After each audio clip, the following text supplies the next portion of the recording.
لمبے وقت سے علماء کرام کے خطابات کو سماعت فرمایا، اب وقت نہیں ہے، بہت ہی مختصر وقت میں مجھے آپ سے کچھ باتیں عرض کرنی ہیں۔ صرف 5 سے 7 منٹ کے اندر انشاءاللہ میری بات ختم ہو جائے گی، اس لیے آپ تمام حضرات بغور سماعت فرمائیں۔ سب سے پہلے میں مبارکباد پیش کرتا ہوں ان طلبہ عزیز کو جنہوں نے اپنے سینے میں قرآن کریم کو محفوظ کیا ہے۔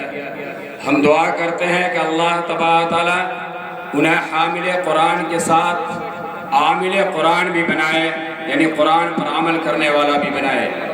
اسی کے ساتھ ساتھ میں ان کے والدین کو بھی مبارکباد پیش کرتا ہوں کہ انہوں نے اپنے بچے کو مدرسے میں بھیجا، جہاں آ کر انہوں نے اپنے سینے میں قرآن کریم کو محفوظ کیا ہے۔ وہ والدین بھی قابل مبارکباد ہیں، نیک ہیں، سعید ہیں کہ اللہ نے ان کو اس کی توفیق مرحمت فرمائی۔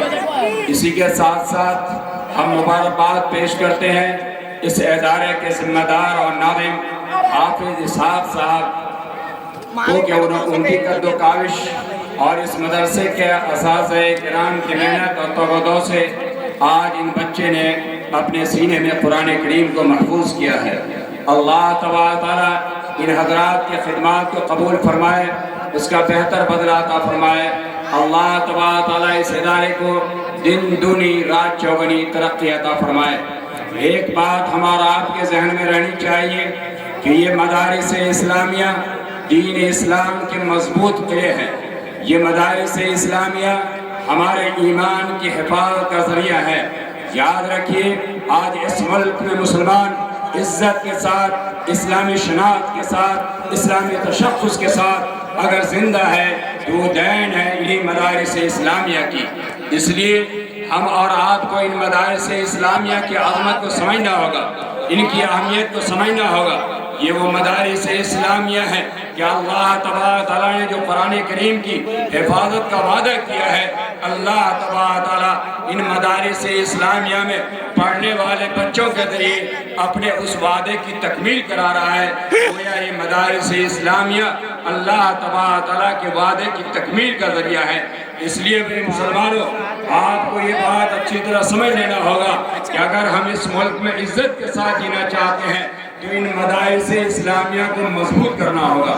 مدارس اسلامیہ اور مسلمانوں کے درمیان چولی اور دامن کا رشتہ ہے۔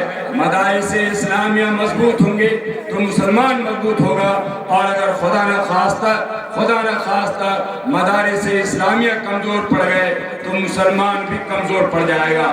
اس لیے اگر ہم اور آپ اپنی مضبوطی چاہتے ہیں تو آپ کو ایسے ادارے کو مضبوط کرنا ہوگا، استحکام بخشنا ہوگا۔ اور یاد رکھیے، اگر یہ مدارس ہمارے برقرار رہیں گے، زندہ رہیں گے، تو ہمارے نئی نسل کے ایمان کی حفاظت ہوتی رہے گی۔ ایک بات کہہ کر میں اپنی بات ختم کر دینا چاہتا ہوں۔ آقا انعامدار تاجدار مدینہ احمد مصطفیٰ محمد مصطفیٰ صلی اللہ علیہ وسلم نے قرآن کریم کی جہاں بہت ساری خصوصیات بیان فرمائی ہیں، ان میں سے ایک اہم خصوصیت جو اللہ کے رسول صلی اللہ علیہ وسلم نے بیان فرمائی، لا ينقطع عجائبہ، یہ قرآن کریم کے عجائبات کبھی ختم نہیں ہوں گے۔ اس کا مطلب یہ کیا ہے؟ اس کا مطلب یہ ہے کہ دنیا میں جو نئے نئے مسائل پیدا ہوتے رہیں گے، یہ سائنس اور ٹیکنالوجی کا دور ہے، یہ ماڈرن دور ہے، یہ انگلش دور ہے، یہ انٹرنیٹ کا زمانہ ہے، یہ کمپیوٹر کا زمانہ ہے۔ جتنے نئے مسائل پیدا ہوتے رہیں گے، قرآن کریم میں ان چیلنجز کا جواب، قرآن کریم میں ان مسائل کا جواب موجود ہے۔ آج جو بہت سارے لوگ یہ کہتے ہیں، اور ہم جیسا سیدھا سادہ بھولا بالا مسلمان بھی یہ کہہ دیتا ہے کہ قرآن کریم کا قانون تو اولڈ قانون ہو گیا ہے، پرانا قانون ہو گیا ہے، اب یہ پرانا قانون نہیں چلے گا۔ ہم اور آپ کے ذہن میں اللہ کے رسول صلی اللہ علیہ وسلم نے جو خصوصیت بیان فرمائی ہے، وہ خصوصیت رہنی چاہیے کہ قرآن کریم کا قانون یہ اولڈ قانون نہیں ہے۔ جس طریقے سے قرآن کریم جب نازل ہوا تھا اس وقت اس کا قانون جوان تھا، آج بھی جوان ہے، اور خدا پاک کی قسم قیامت تک اس کا قانون جوان رہے گا، کبھی اس میں بڑھاپا طاری نہیں ہو سکتا۔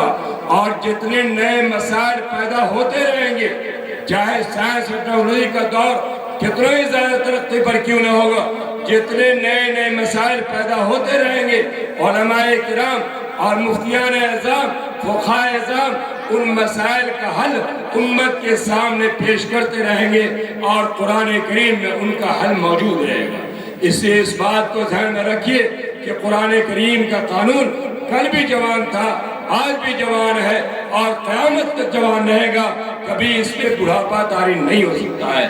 اس لیے ہمارا آپ کو یہ بات آج کے جلسے میں ذہن میں بیٹھا کر کے جانا ہے کہ قرآن کریم میں تمام مسائل کا حل موجود ہے۔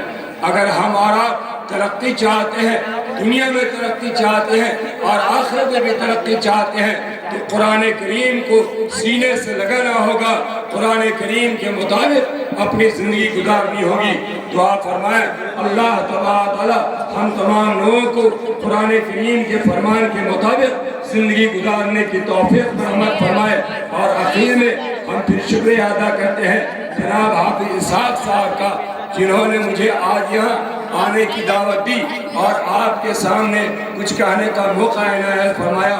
ہم ان کی صحت کے لیے بھی دعا کرتے ہیں کہ اللہ تبارک تعالیٰ انہیں صحت و عافیت کے ساتھ رکھے، ان کے خدمات کو قبول فرمائے اور اللہ تبارک تعالیٰ اس ادارے کو دن دونی رات چوگنی ترقی عطا فرمائے۔ ربنا تقبل منا انک انت السمیع العلیم۔